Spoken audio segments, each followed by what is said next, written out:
La veille du mariage de mon fils, sa fiancée m'a murmuré à l'oreille « À partir de demain, tu n'es plus qu'une vieille histoire pour cette famille. Tu as fait ton travail. Maintenant, disparais. » Son sourire n'a pas vacillé une seule seconde, mais ses yeux étaient froids comme la glace. Je suis restée paralysée. Le cadeau que j'avais apporté, un album de souvenirs que j'avais mis des mois à préparer, pendait de mes mains tremblantes comme un poids mort. À ce moment-là, quelque chose s'est brisé en moi. Le lendemain, je ne me suis pas présentée au mariage.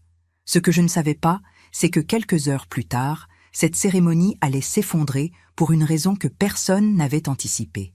Je m'appelle Martine Deschamps, j'ai 55 ans, et pendant 25 ans, j'ai été à la fois mère et père pour mon fils Julien.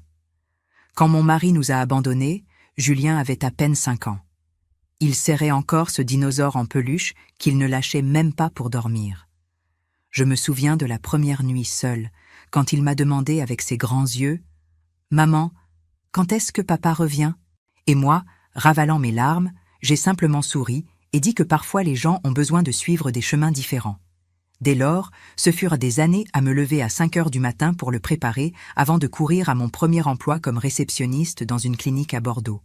Ensuite, j'enchaînais avec mon deuxième travail dans un grand magasin jusqu'au soir. Souvent, je rentrais si épuisée que je pouvais à peine enlever mes chaussures avant de m'endormir.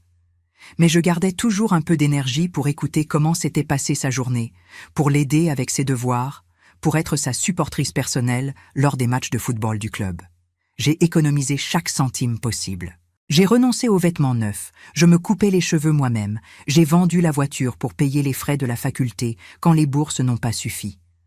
Quand Julien a obtenu son diplôme de droit à la faculté de Bordeaux, j'ai senti que j'avais tenu la promesse silencieuse que j'avais faite à ce petit garçon effrayé. Il aurait toutes les opportunités possibles, peu importe ce que je devais sacrifier. Alors, quand il m'a présenté Aurélie il y a 3 ans, j'ai vraiment essayé de l'apprécier. Elle était belle, sophistiquée et éloquente. Tout ce que je n'ai jamais été. Elle travaillait dans une agence de communication réputée et était toujours impeccablement habillée. Julien semblait enchanté. Ses yeux brillaient quand elle entrait dans la pièce. Et moi, je voulais simplement le voir heureux. Mais il y avait quelque chose chez Aurélie qui m'inquiétait depuis le début. La façon dont son sourire disparaissait quand Julien avait le dos tourné. Comment elle me parlait avec ce ton condescendant, comme si elle me faisait une immense faveur, rien qu'en m'adressant la parole.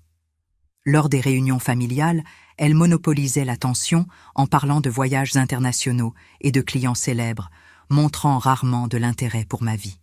« Oh, comme c'est mignon !» disait-elle quand je mentionnais quelque chose du passé, comme si elle parlait à un enfant. Pour le 30e anniversaire de Julien, j'ai préparé le gâteau au chocolat et framboises que je lui faisais depuis ses 12 ans. C'était notre tradition. Quand je suis arrivée à la fête avec, Aurélie a pris le plat de mes mains avec un sourire tendu. « Julien suit un régime pauvre en glucides maintenant, Martine, mais merci pour l'effort. » Le gâteau est resté intact dans la cuisine pendant que mon fils, sans le savoir, mangeait les canapés que sa fiancée avait commandés chez un traiteur. Les fiançailles sont arrivées vite, à peine 1 an après qu'ils ont commencé à se fréquenter. Les préparatifs du mariage m'ont complètement exclue. On ne m'a pas appelée pour les dégustations de menus, le choix du gâteau, les visites chez les fleuristes ou toute autre décision. Quand j'ai subtilement demandé si je pouvais aider, Aurélie a répondu « Ne t'inquiète de rien, Martine. Nous avons engagé les meilleurs professionnels. Tu n'as qu'à te présenter bien habillée le jour même. » Et ainsi, la veille du mariage, j'ai décidé de faire un dernier effort pour construire un pont. J'ai préparé cet album rempli de photos et de souvenirs de la vie de Julien, depuis ses premiers pas jusqu'à sa remise de diplôme. Chaque page racontait une histoire d'amour et de dépassement. Je suis arrivée au dîner de répétition avec l'album enveloppé dans du papier cadeau argenté. Aurélie m'a interceptée à l'entrée, sa robe blanche brillant sous les lumières douces. « Martine, tu es venue ?» a-t-elle dit avec un sourire superficiel. « Bien sûr que je suis venue », ai-je répondu en tendant le paquet. « J'ai fait ceci pour vous. J'ai pensé que vous pourriez le feuilleter ensemble ce soir, avant le grand jour. » C'est alors qu'elle s'est penchée, son parfum coûteux envahissant mon espace, et m'a murmuré ces mots qui allaient me marquer à jamais. À partir de demain, tu n'es plus qu'une vieille histoire pour cette famille. Tu as fait ta part. tu as élevé Julien. Maintenant il est mon mari, ma famille. Et toi, tu n'es qu'un bagage encombrant. Ne nous fais pas honte en t'accrochant à lui. En fait, ce serait peut-être mieux que tu ne viennes même pas demain. Tu nous épargnerais le drame. Ce n'est pas comme si quelqu'un t'attendait vraiment. Je ne me souviens pas comment je suis sortie de là. Je ne me souviens pas avoir conduit jusqu'à la maison. Je me souviens seulement d'être assise au bord de mon lit, regardant la robe bordeaux que j'avais achetée spécialement pour le mariage, tandis que des larmes silencieuses coulaient sur mon visage. Cette nuit-là, j'ai pris une décision que je n'aurais jamais pensé prendre. Pour la première fois dans la vie de Julien, je ne serai pas là pour lui. Mais avant de continuer, vérifiez si vous êtes déjà abonné à la chaîne et dites-nous en commentaire de quelle ville ou pays vous nous regardez.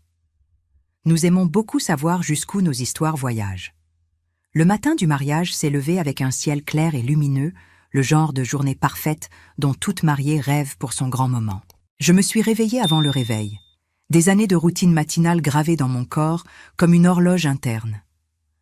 Pendant un instant, j'ai bougé automatiquement.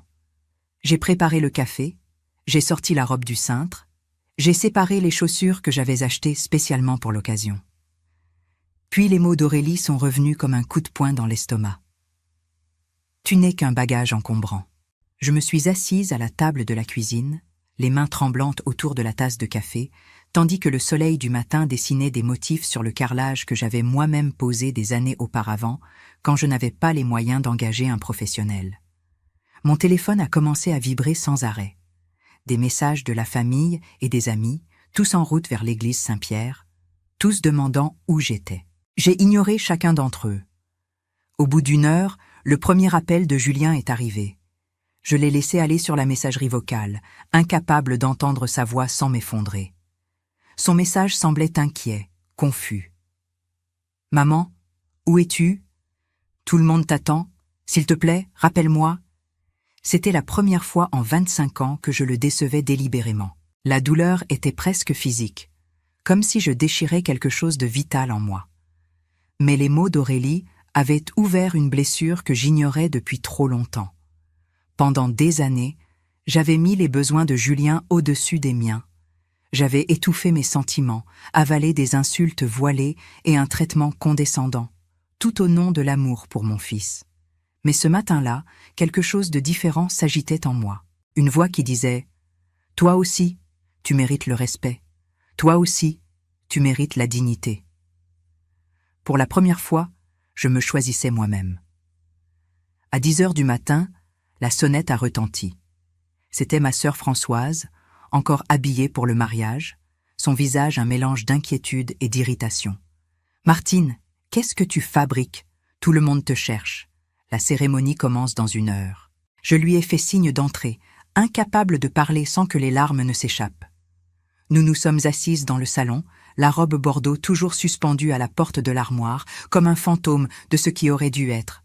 « Je n'y vais pas », ai-je finalement réussi à dire. Françoise m'a regardée comme si je venais d'annoncer que je déménageais sur Mars. « Comment ça, tu n'y vas pas ? C'est le mariage de ton fils unique. » J'ai pris une profonde inspiration. Aurélie m'a dit qu'après le mariage, je ne fais plus partie de sa famille. Elle m'a dit de ne même pas me présenter aujourd'hui. Ma sœur a pâli, l'indignation remplaçant la confusion sur son visage. Elle a dit ça ? Elle t'a regardé en face et a dit ça ? J'ai hoché la tête, les larmes gagnant finalement la bataille contre ma maîtrise de moi. Elle a dit que je suis un bagage encombrant, que j'ai fait ma part et que maintenant je dois sortir de scène. Françoise s'est assise lourdement à côté de moi, prenant mes mains dans les siennes. « Oh Martine, j'ai toujours su qu'il y avait quelque chose qui n'allait pas avec cette fille. » J'ai essayé de défendre une dernière étincelle d'espoir pour l'avenir de Julien. Elle l'aime à sa façon. Ma sœur a secoué la tête fermement.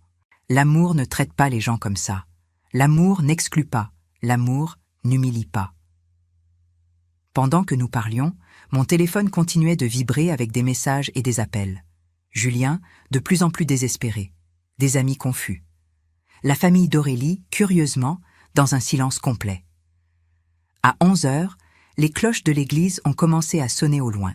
J'ai imaginé les invités prenant leur place, Julien nerveux à l'autel, Aurélie se préparant dans une salle latérale de l'église, probablement satisfaite de mon absence. Peu après midi, alors que les cloches auraient dû annoncer l'union du nouveau couple, mon téléphone a sonné à nouveau. C'était Françoise qui était retournée à l'église à contre-cœur, à ma demande. Sa voix tremblait tellement que j'ai à peine pu comprendre ses mots. « Martine », a-t-elle murmuré comme si elle craignait d'être entendue. « Le mariage n'a pas eu lieu. » Mon cœur s'est arrêté. « Comment ça n'a pas eu lieu ?» Julien a tout découvert. Mon Dieu, Martine, c'est terrible. Il a tout découvert sur Aurélie quelques instants avant la cérémonie. Le sol a semblé disparaître sous mes pieds. Il a découvert qu'elle le trompait avec son patron depuis des mois. Et il y a plus, bien plus. Sa famille est en faillite, Martine. Ils avaient besoin de l'argent de Julien pour se sauver. Le contrat de mariage sur lequel elle avait tant insisté, c'était un piège pour canaliser les revenus futurs de Julien vers les comptes de sa famille. Le monde a tourné autour de moi, tandis que les pièces s'emboîtaient.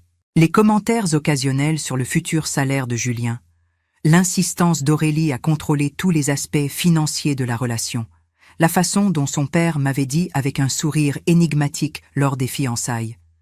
Ta lutte est terminée, Martine. C'est maintenant notre tour de prendre soin de Julien. Ce n'était pas de l'amour. Ça n'avait jamais été de l'amour. Comment va Julien? C'est tout ce que j'ai pu demander. Ma voix presque méconnaissable à mes propres oreilles. Il y a eu une longue pause. Anéantie, a finalement répondu Françoise, mais aussi déterminée. Tu aurais dû le voir, Martine. Quand il a confronté Aurélie devant tout le monde, il était différent, comme s'il s'était enfin réveillé d'un long sommeil. Quand j'ai raccroché le téléphone, je suis restée assise, immobile pendant plusieurs minutes, essayant de tout assimiler. Le mariage qui n'avait pas eu lieu, la trahison, le montage financier.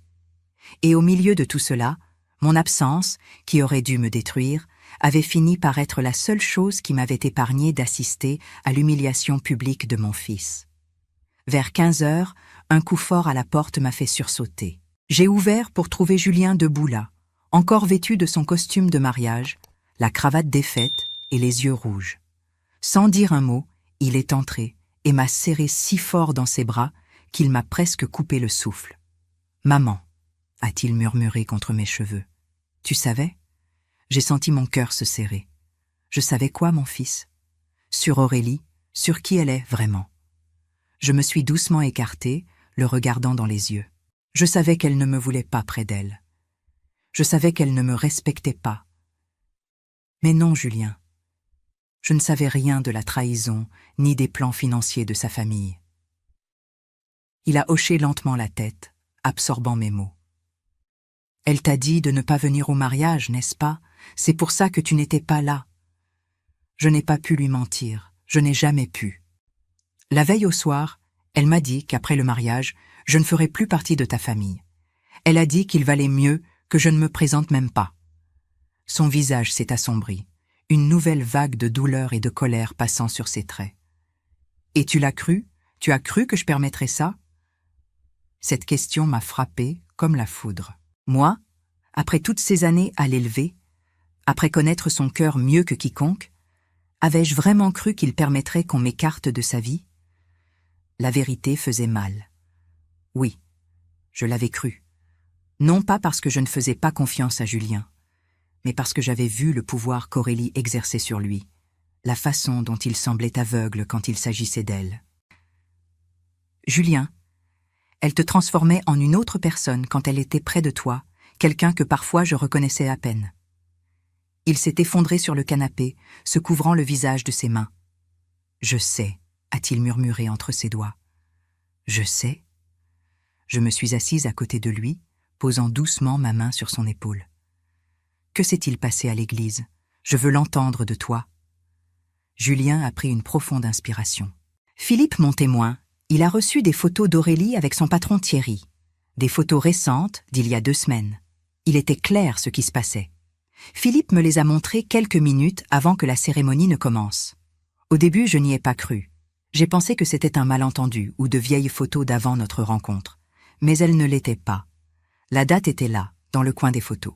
Et elle portait le bracelet que je lui avais offert pour notre dernier anniversaire. Sa voix s'est brisée. Je l'ai confrontée dans la salle de préparation. D'abord, elle a tout nié.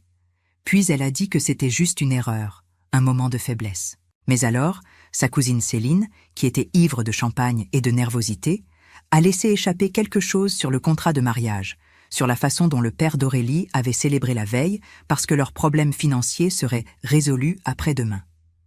J'ai fermé les yeux, sentant le poids de la trahison que mon fils avait subie. Ce n'était pas seulement une infidélité, c'était un piège élaboré, un réseau de mensonges tissés par des gens qui étaient censés l'aimer. C'est là que j'ai réalisé, a continué Julien, sa voix gagnant en fermeté, que ça n'avait jamais été à propos de moi. C'était à propos de ce que je pouvais fournir. Mon futur salaire, ma carrière, mes contacts, tout faisait partie d'un plan. J'ai demandé, bien que je connaissais déjà la réponse, « Et qu'as-tu fait ?» Un sourire triste a traversé ses lèvres. J'ai marché jusqu'à l'hôtel, non pas pour me marier, mais pour annoncer à tous les invités que le mariage était annulé, qu'Aurélie avait trahi ma confiance et que notre relation était terminée. J'ai imaginé la scène. Mon fils, toujours si réservé et discret, debout devant 200 invités, exposant sa douleur et sa déception. Le courage que cela avait dû demander m'a laissé sans voix. La famille Beaumont a perdu la tête, a-t-il continué. Son père m'a menacé là, devant tout le monde. Il a dit que je ne savais pas à qui j'avais affaire. Sa mère a commencé à crier que j'humiliais sa fille. Et Aurélie, elle s'est complètement transformée. Tout ce charme, toute cette douceur ont disparu. Elle m'a traité de lâche. Elle a dit que j'exagérais, que tout le monde trompe, que je gâchais la meilleure chose qui me soit arrivée dans la vie. J'ai pris sa main dans la mienne, la serrant doucement. « Je suis tellement désolée, mon fils. » Il a serré ma main en retour, ses yeux rencontrant les miens. « Tu sais ce qui m'a fait le plus mal ? Ce n'était pas la trahison. Ce n'était même pas de découvrir le montage financier. C'était de réaliser qu'elle voulait t'éloigner de moi, qu'elle t'a traité comme quelque chose de jetable. Toi qui as tout donné pour moi, qui ne m'as jamais, pas une seule fois, abandonné. » Cette nuit-là, alors que Julien dormait dans la chambre que j'avais gardée intacte pour lui toutes ces années, je me suis assise sur la terrasse arrière, regardant les étoiles. La douleur pour ce que mon fils traversait était réelle et profonde. Mais il y avait aussi secrètement un sentiment de soulagement, comme si nous avions échappé de justesse à quelque chose de bien pire qu'un mariage annulé. La semaine suivant le mariage avorté, la tempête que je redoutais a finalement éclaté. Cela a commencé comme des murmures, de petites ondes de choc qui se sont propagées dans notre communauté relativement petite. Puis, presque du jour au lendemain, cela s'est transformé en tsunami. La version d'Aurélie des événements a commencé à circuler sur les réseaux sociaux. Une mariée abandonnée, dévastée par un fiancé insécure qui avait cédé aux manipulations d'une mère possessive. Elle a publié une photo d'elle dans sa robe de mariée, le maquillage savamment coulé, avec la légende « Certaines personnes ne savent pas quand faire un pas en arrière. Certaines mères ne peuvent pas couper le cordon ombilical. » Les commentaires ont inondé sa page. Des inconnus offrant leur soutien, des amis exigeant de savoir quel genre d'homme abandonne une femme à l'autel et quel genre de mère s'immisce dans la relation de son fils adulte. Son récit était convaincant, émouvant et entièrement fabriqué. « Ignore tout ça », ai-je conseillé à Julien quand il m'a montré les publications, le visage pâle de rage. Les gens qui comptent connaissent la vérité. Mais nous avons vite découvert que ce n'était pas si simple. Les mensonges ont de longues jambes, comme disait ma grand-mère, et ceux d'Aurélie couraient un marathon.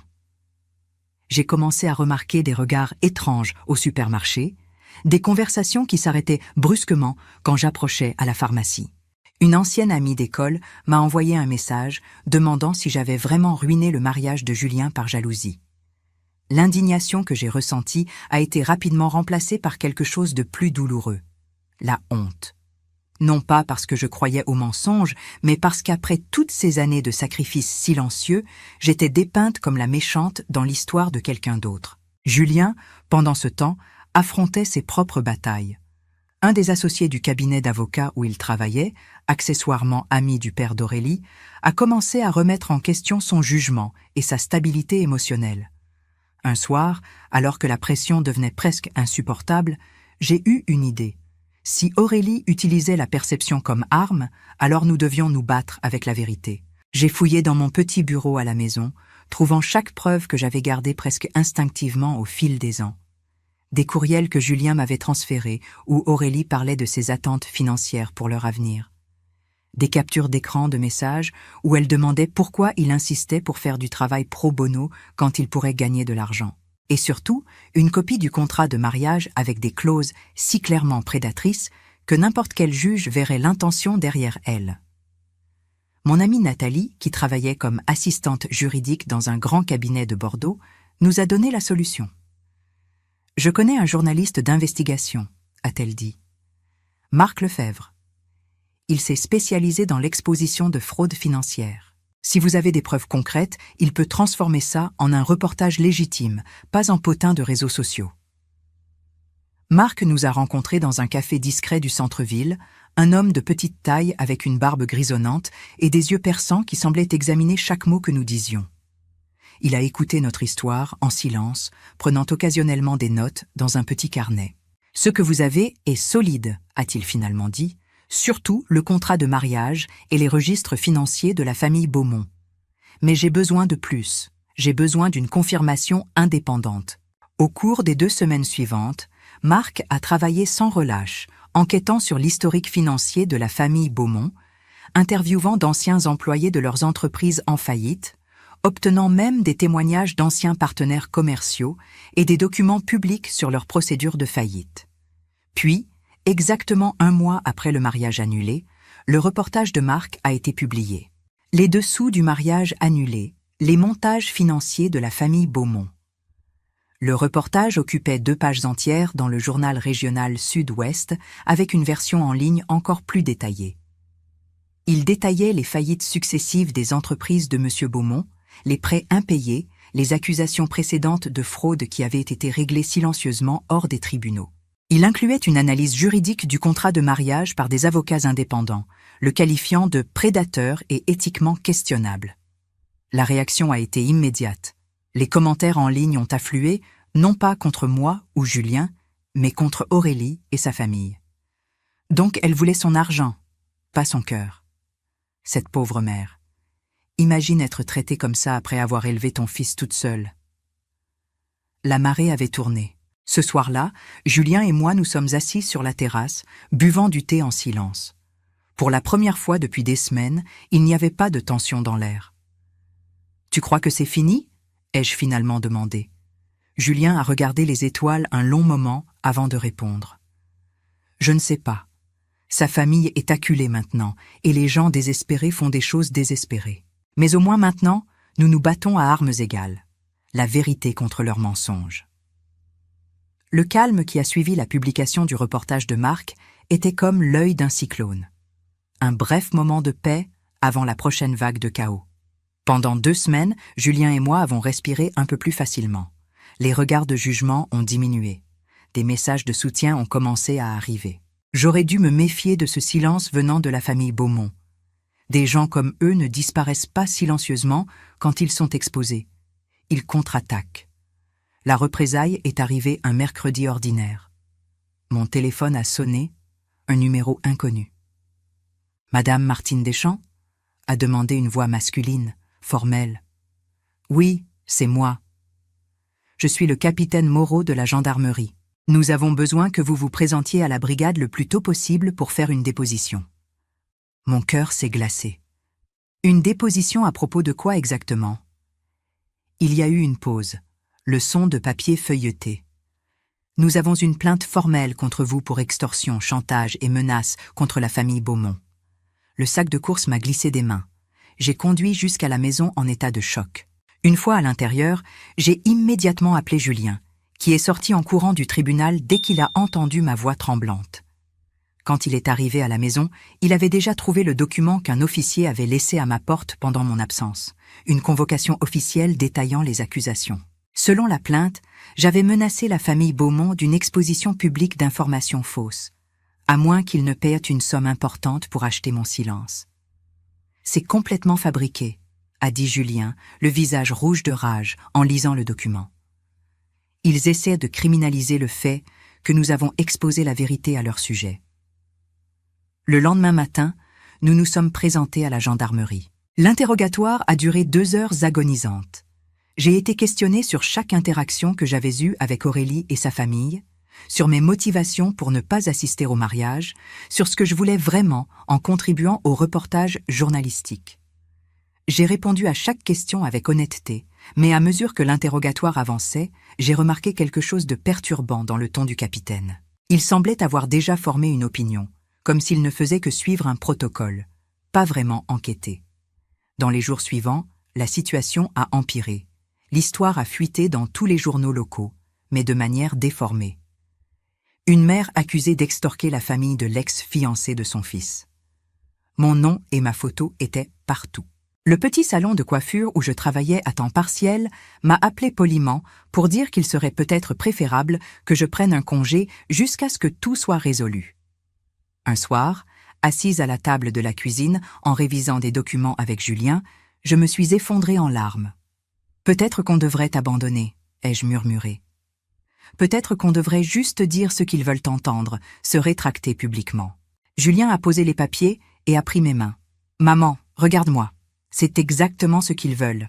Nous briser, nous faire douter de la vérité, te faire sentir tellement acculé que tu accepterais n'importe quel accord pour que ça s'arrête. Mais ça ne va pas arriver. Nous avons la vérité de notre côté, et maintenant nous avons quelque chose de plus. » Marc, le journaliste, était furieux de cette tentative de criminaliser la presse.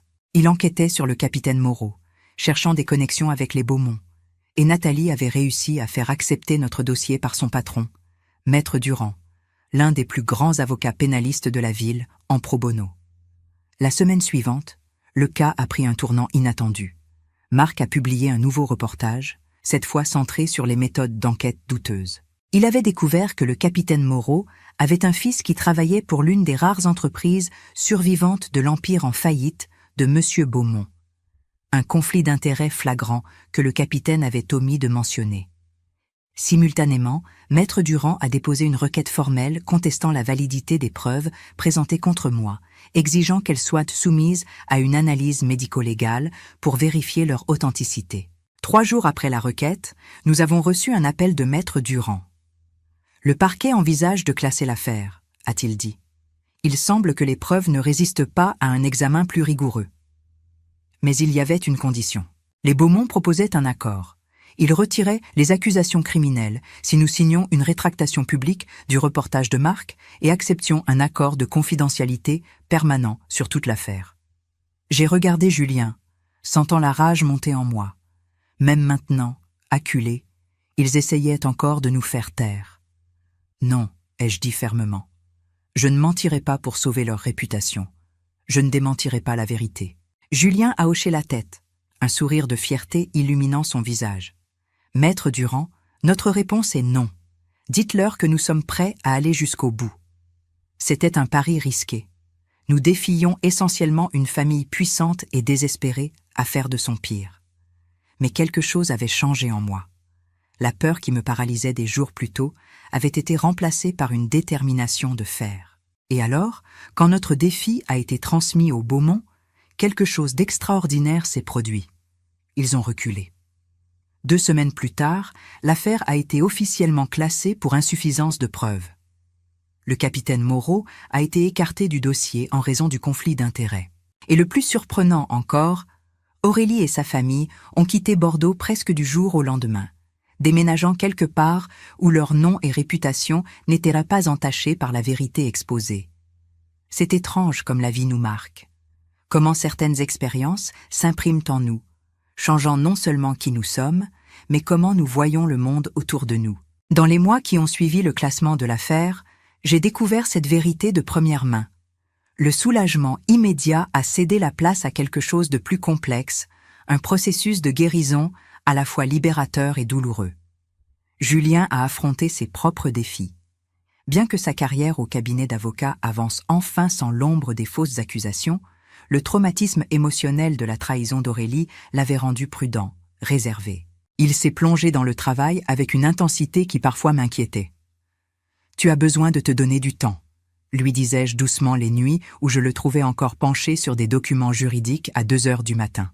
« La douleur ne disparaît pas si tu l'ignores. » Mais il y avait aussi des moments de croissance véritable. Une nuit, environ 6 mois après toute cette agitation, nous étions assis sur la terrasse, regardant un orage d'été approcher.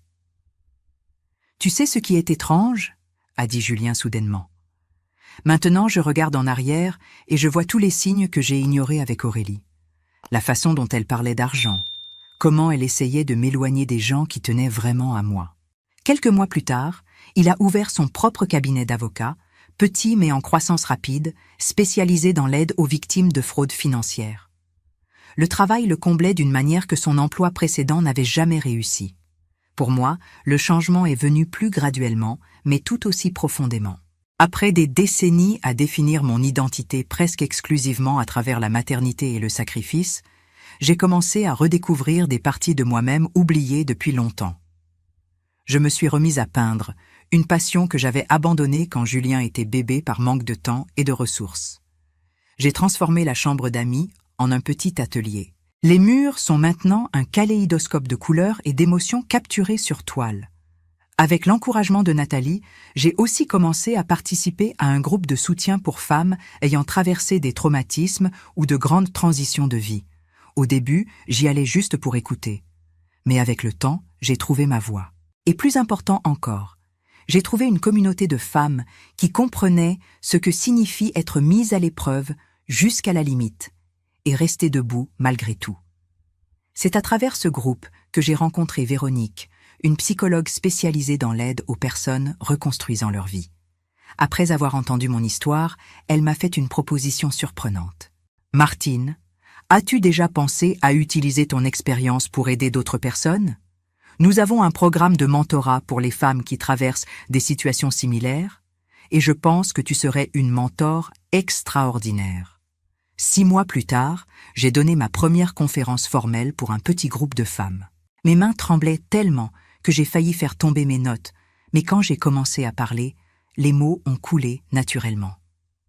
Je m'appelle Martine, et pendant la plus grande partie de ma vie, j'ai cru qu'aimer signifiait s'effacer soi-même, qu'être forte signifiait tout supporter en silence.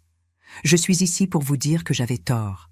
La vraie force n'est pas dans combien de souffrances vous pouvez supporter silencieusement. Elle est dans savoir quand élever la voix, quand établir des limites, quand dire non. Ce n'est pas acceptable. Il y a 2 mois, quelque chose d'inattendu s'est produit. Julien est apparu pour notre dîner du dimanche avec une invitée, Émilie, une avocate en droit de l'environnement qu'il avait rencontrée lors d'une affaire en collaboration. Au début, j'ai senti cette vieille anxiété familière s'agiter dans ma poitrine. Mais Émilie n'était pas Aurélie. Cela est devenu clair dès les 5 premières minutes de conversation. Là où Aurélie parlait d'elle-même sans cesse, Émilie posait des questions, véritablement intéressée par les réponses. Là où Aurélie me traitait avec condescendance, Émilie me traitait avec un respect chaleureux qui ne semblait ni forcé ni calculé. Après qu'Émilie soit partie, Julien et moi avons fait la vaisselle côte à côte. « Alors, qu'est-ce que tu en as pensé ?» a-t-il demandé, essayant de paraître décontracté, mais incapable de cacher complètement l'importance de ma réponse. Elle semble vraie, présente, le genre de personne qui voit réellement les autres. Julien a poussé un soupir. Oui, c'est exactement ce que je ressens aussi. La semaine dernière, j'ai reçu une invitation inattendue. Une association qui travaille avec des femmes en transition après des relations abusives m'a demandé d'être l'oratrice principale de leur événement annuel de collecte de fonds. L'ironie ne m'a pas échappé. Moi, qui me suis sentie si petite, si facilement jetable, maintenant invitée à partager ma sagesse avec des centaines de personnes. En travaillant sur mon discours, je me suis retrouvée à revenir à ces mots murmurés avec tant de cruauté la veille du mariage qui n'a jamais eu lieu. À partir de demain, tu n'es plus qu'une vieille histoire pour cette famille. Aurélie avait tort, mais pas de la façon dont je l'avais imaginé initialement. Je ne suis pas une vieille histoire. Je suis une histoire en cours qui se déploie encore en chapitres que personne, pas même moi, n'aurait pu prévoir. Un avenir où je ne suis pas juste un bagage encombrant dans la vie de mon fils, mais une femme redécouvrant sa propre force. Où le lien entre Julien et moi, mis à l'épreuve jusqu'à la limite, a émergé non seulement intact, mais plus fort et plus sain que jamais. Aujourd'hui, quand je me regarde dans le miroir, je ne vois plus seulement la mère célibataire épuisée qui a tout sacrifié, ni la femme rejetée par des mots cruels murmurés lors d'une nuit d'été. Je vois Martine, entière, complexe, encore en évolution. Une femme qui, après avoir passé la majeure partie de sa vie à prendre soin des autres, a finalement appris à prendre soin d'elle-même aussi. Et c'est peut-être la plus douce des victoires. Si cette histoire a touché votre cœur, répondez ici dans les commentaires. À ma place, qu'auriez-vous fait? N'oubliez pas de regarder la prochaine vidéo qui apparaît sur votre écran. Elle apporte un rebondissement surprenant et émouvant qui vous captivera du début à la fin.